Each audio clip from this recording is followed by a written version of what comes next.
María estaba preparando el café cuando sonó el teléfono. Era el abogado de la familia. Señora García, tengo malas noticias. El testamento de su esposo puede ser anulado. Sus manos temblaron. 2 años habían pasado desde la muerte de Antonio, su marido de 40 años. 2 años creyendo que la casa familiar, la empresa, todo estaba protegido para ella y sus hijos. ¿Cómo es posible?, preguntó con voz quebrada. Su cuñada ha presentado una demanda. Dice que el testamento tiene vicios de forma. ¿Y si esto te pasara a ti? ¿Y si después de años planificando tu herencia, después de pagar notarios, después de creer que todo está blindado, una sola palabra mal escrita pudiera destruir la protección de tu familia? María no lo sabía, pero Antonio había cometido el error más común de todos: confiar en que hacer testamento era suficiente. Pensó que ir al notario y firmar unos papeles lo protegería para siempre. Nunca imaginó que su propia letra, una fecha mal colocada, o incluso la presencia de ciertos testigos, podrían convertir su última voluntad en papel mojado. Hoy te explico cómo evitarlo con una ley que casi nadie conoce. Una ley que puede salvar o destruir tu patrimonio incluso 15 años después de tu muerte. Porque sí, has leído bien. En España, un testamento puede ser atacado y anulado hasta 15 años después del fallecimiento. Y no solo por familiares despechados, también por errores que ni tú ni tu notario vieron venir. La historia de María es real, y lo que le pasó después es algo que todo padre, toda madre, todo español con algo que proteger debe conocer, porque cuando se trata de herencias, la ley española esconde trampas que pueden arruinar décadas de trabajo y sacrificio. Antonio García había trabajado 35 años para levantar su empresa de construcción. Cada ladrillo de la casa familiar representaba años de madrugadas, de sacrificios, de sueños compartidos con María. Sus 3 hijos habían crecido viendo a su padre salir antes del amanecer y regresar con las manos manchadas de cemento. La empresa prosperó. Compraron la casa en las afueras de Valencia. Educaron a los hijos. Antonio se enorgullecía de haber construido un patrimonio sólido. Mis nietos estudiarán en la universidad, decía siempre. Esta familia nunca más pasará necesidades. Cuando Antonio cumplió 60, decidió que era hora de ordenar las cosas. Fue al notario del pueblo, don Miguel, un hombre mayor que llevaba 30 años ejerciendo. Don Antonio, esto es muy simple. Usted dice qué quiere dejar y a quién. Yo lo escribo, usted firma, y listo. Su familia estará protegida para siempre. Antonio confió, como confían millones de españoles cada año. Pagó los 150 euros de honorarios, firmó sin leer completamente, y salió tranquilo de la notaría. Ya está hecho, le dijo a María esa noche. Pase lo que pase, la casa y la empresa son tuyas y de los niños. El problema es que Antonio no sabía que existen más de 20 causas diferentes por las cuales un testamento puede ser declarado nulo en España. No sabía que un simple error en la fecha puede invalidar todo el documento. No sabía que si un testigo tiene cierto parentesco con los herederos, el testamento se vuelve atacable. No sabía que incluso la forma en que se redactan ciertas cláusulas puede ser considerada contraria al orden público y anular la herencia completa. Y lo más grave, no sabía que su hermana Carmen, con quien había tenido una disputa años atrás por la herencia de sus propios padres, estaba esperando el momento perfecto para atacar. Carmen nunca había perdonado que Antonio recibiera la mayor parte de la herencia familiar. Algún día me las pagará, había murmurado en el funeral de su padre. Los años pasaron. Antonio siguió trabajando, expandió el negocio, compró 2 apartamentos más como inversión. Su patrimonio creció hasta superar los 800.000 euros. Carmen observaba desde la distancia, esperando su oportunidad. Cuando Antonio murió de un infarto repentino a los 62 años, Carmen asistió al funeral con cara compungida. Abrazó a María, lloró con los sobrinos. Se mostró solidaria durante los primeros meses. Pero mientras todos lloraban la pérdida, ella estaba planificando su venganza. 2 años después de la muerte de Antonio, Carmen contrató al bufete Martínez y Asociados, especialistas en impugnación de testamentos. «Queremos revisar el testamento de mi hermano», les dijo. «Creo que puede tener irregularidades». Los abogados cobraban por horas. Revisaron cada línea, cada coma, cada firma del documento. Investigaron el protocolo notarial, verificaron las fechas, analizaron la capacidad mental de Antonio el día que firmó, estudiaron la validez de los testigos. Después de 3 meses de investigación exhaustiva, encontraron lo que buscaban. Primera irregularidad. La fecha de otorgamiento del testamento tenía una corrección manual que no había sido validada correctamente por el notario. Segunda irregularidad. Uno de los testigos era primo segundo del heredero principal, lo cual podía ser considerado parentesco prohibido según una interpretación estricta del artículo 681 del Código Civil. Tercera irregularidad.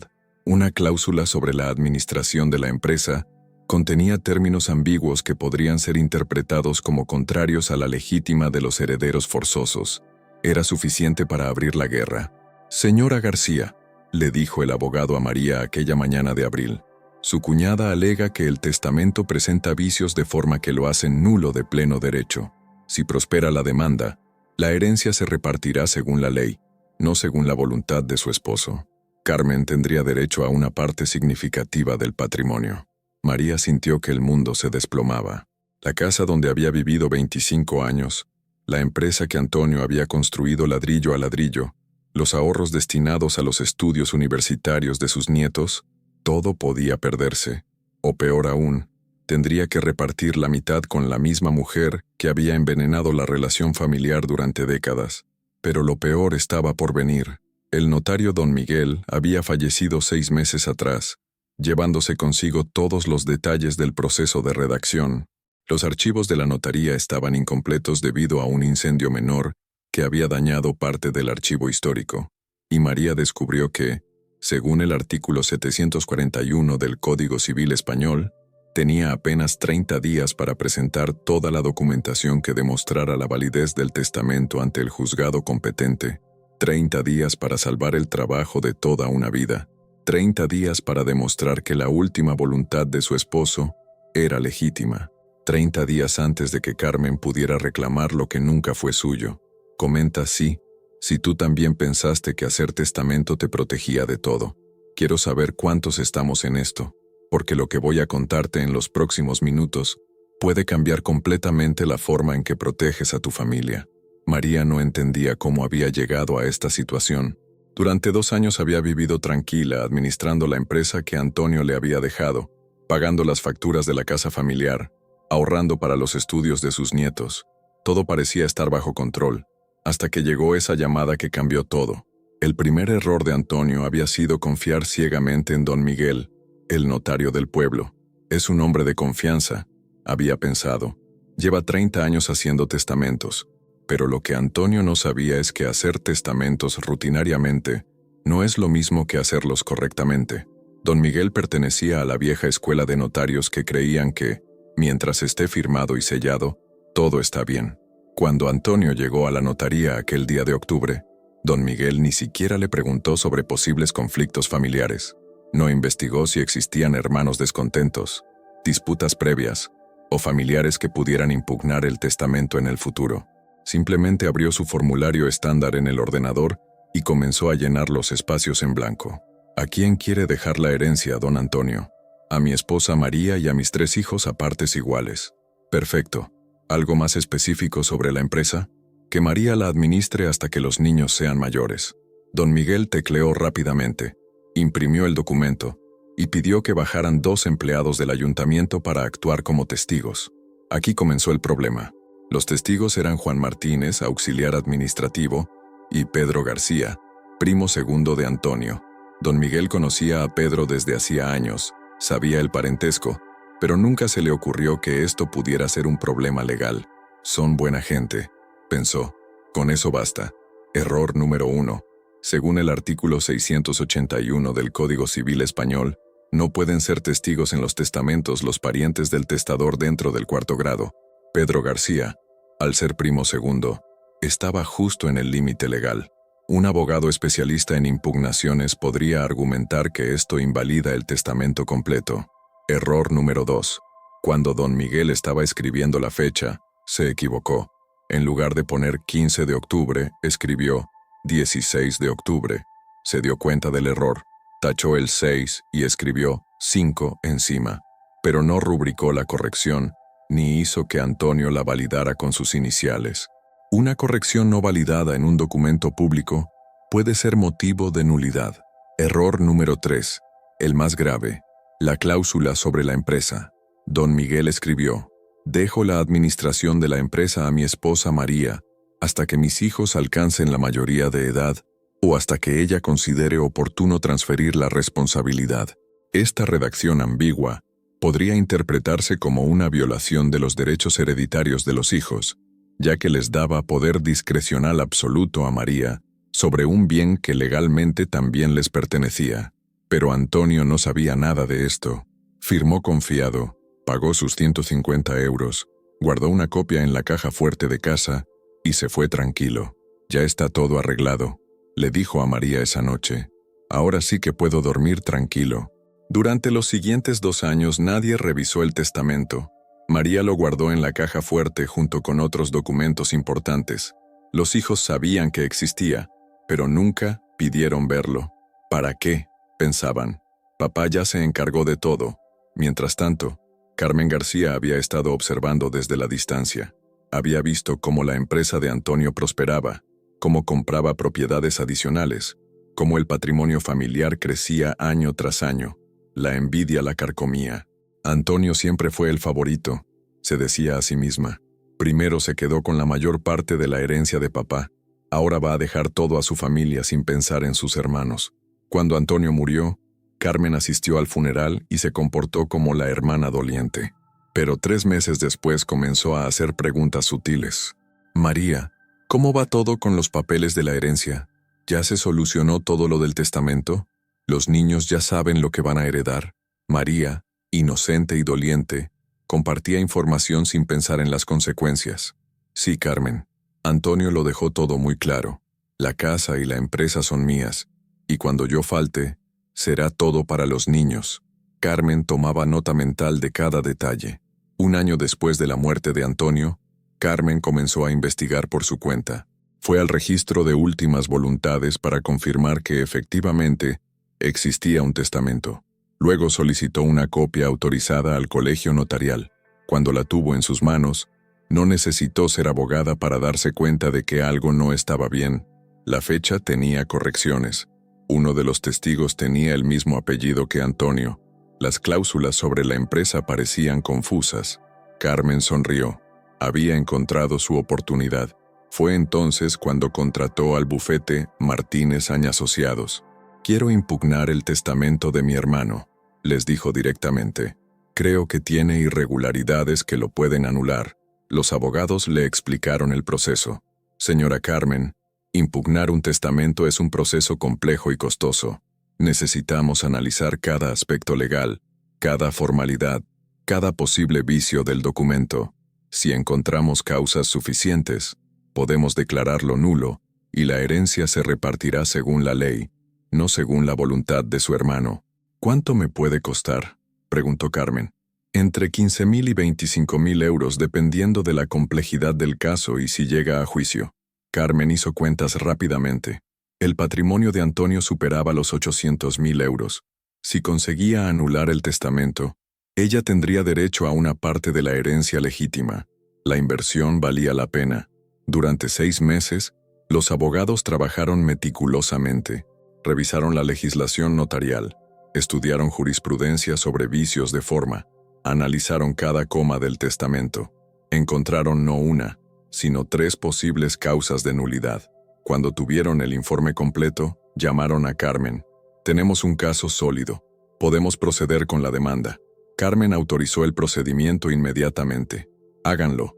Mi hermano se va a enterar de que las cosas no se hacen así». María nunca vio venir el ataque.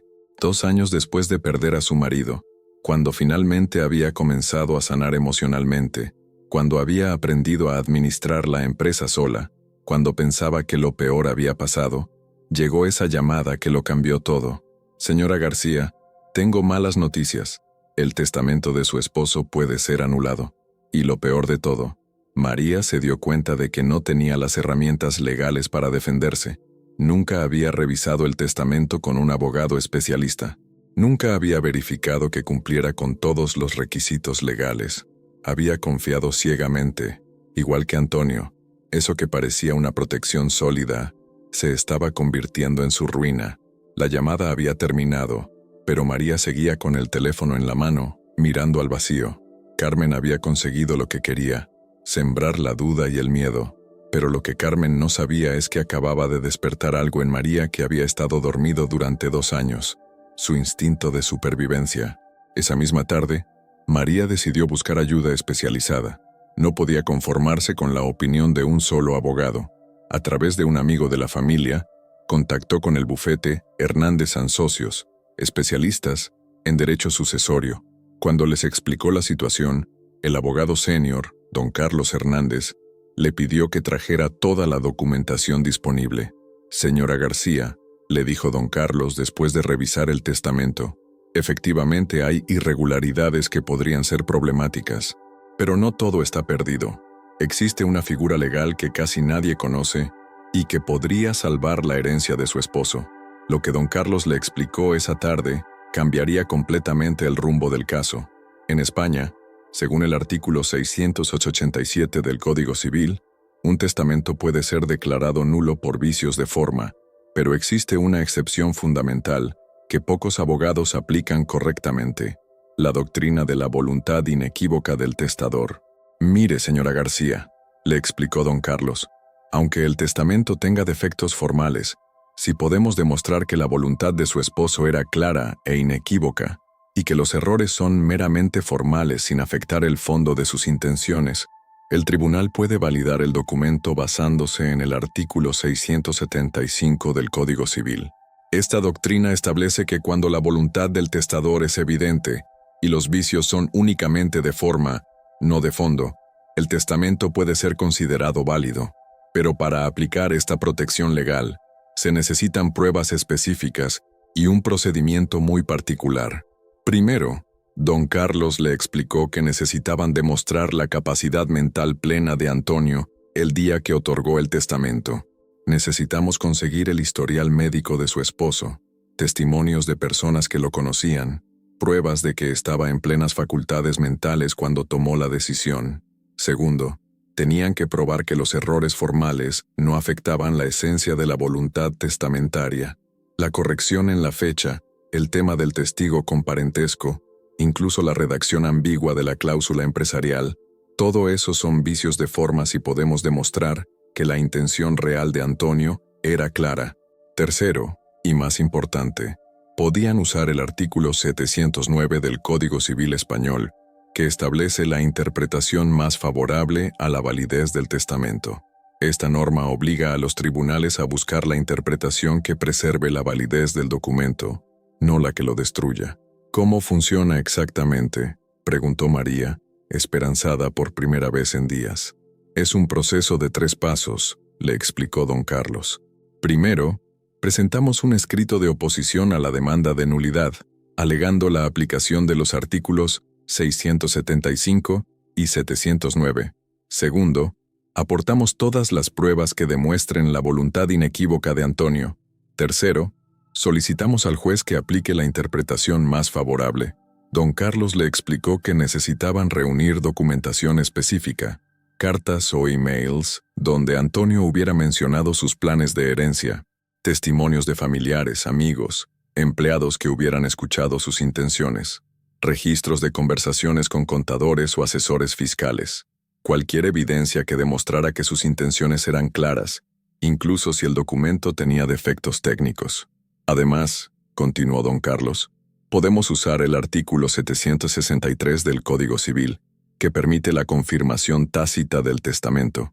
Si usted y sus hijos han actuado durante estos 2 años como herederos legítimos, administrando la empresa, viviendo en la casa, tomando decisiones patrimoniales, eso constituye una confirmación tácita de la validez del testamento.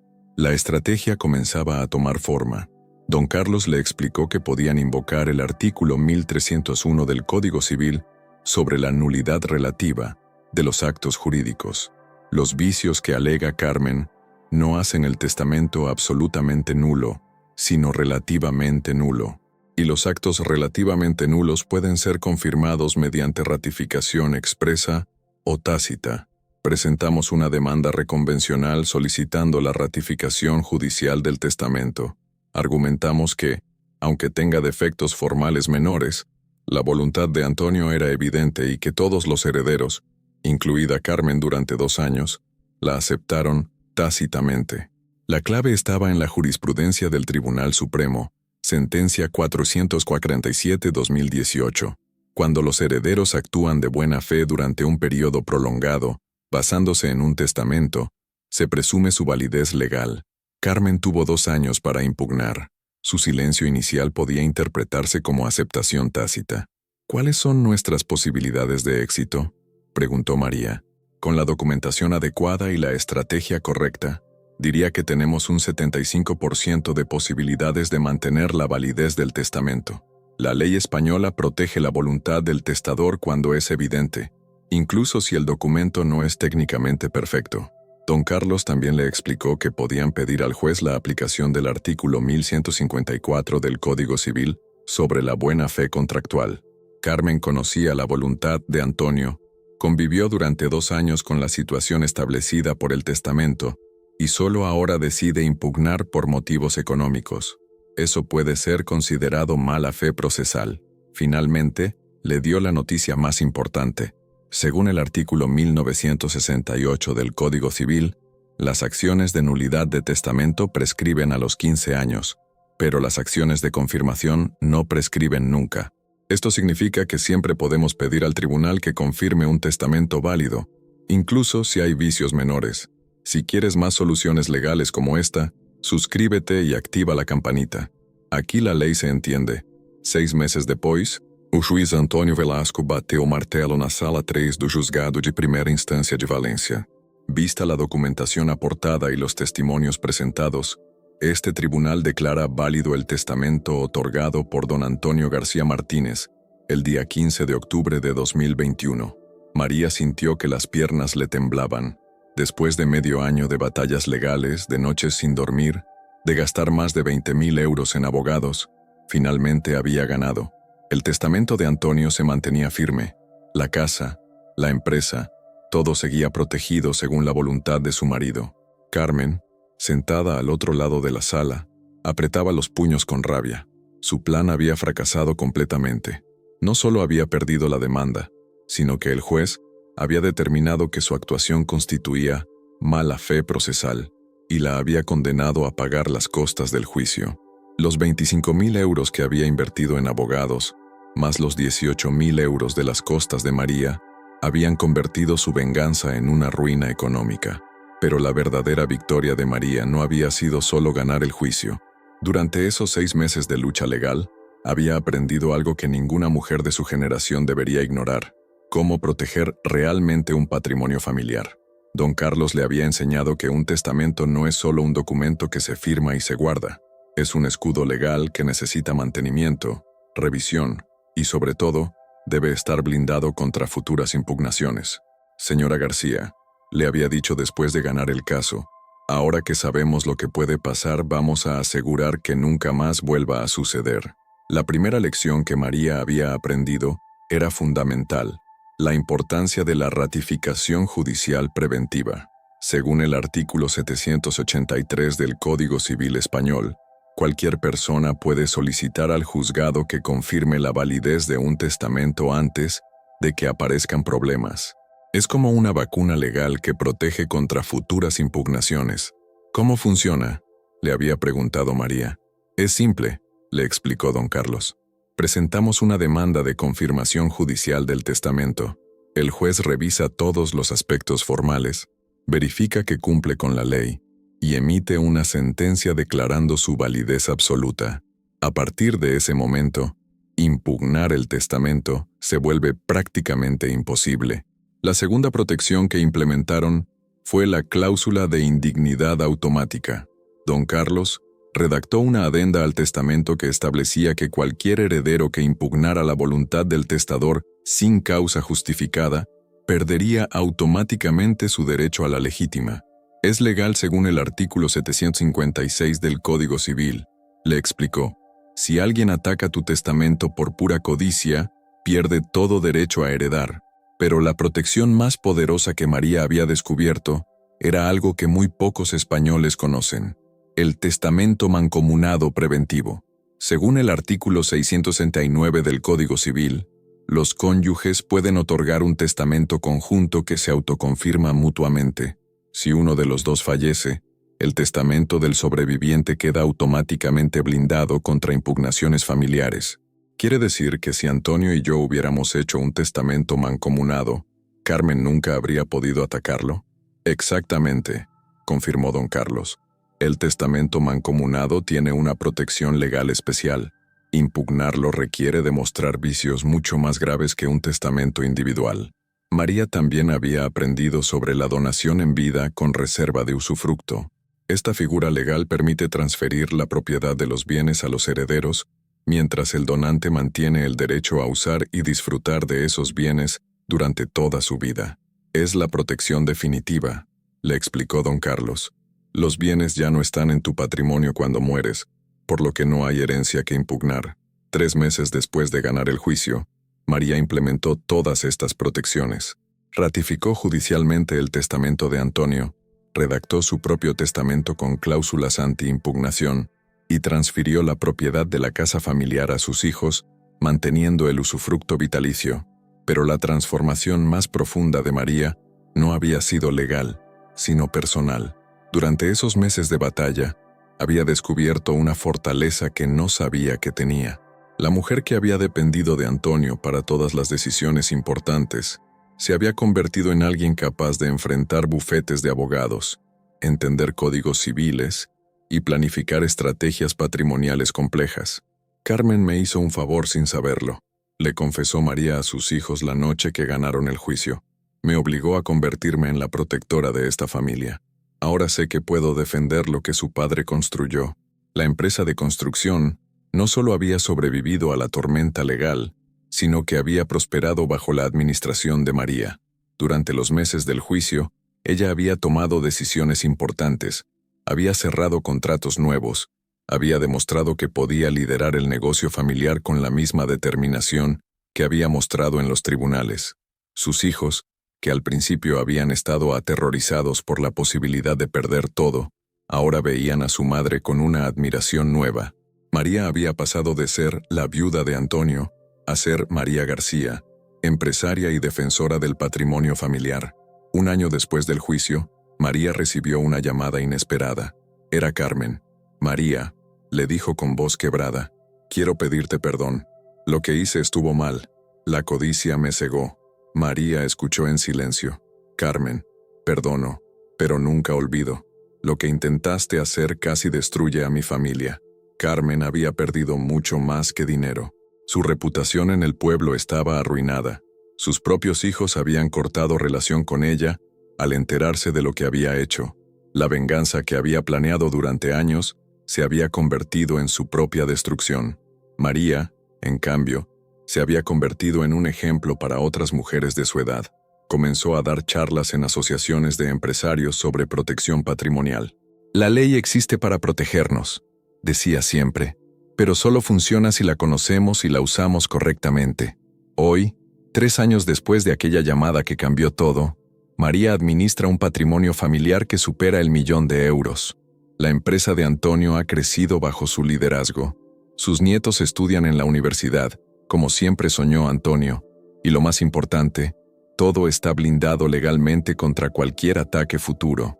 La última vez que alguien le preguntó cómo había conseguido salvar la herencia familiar, María respondió con una sonrisa: cuando conoces tus derechos, nadie te pisa, y si te pisan, sabes cómo defenderte.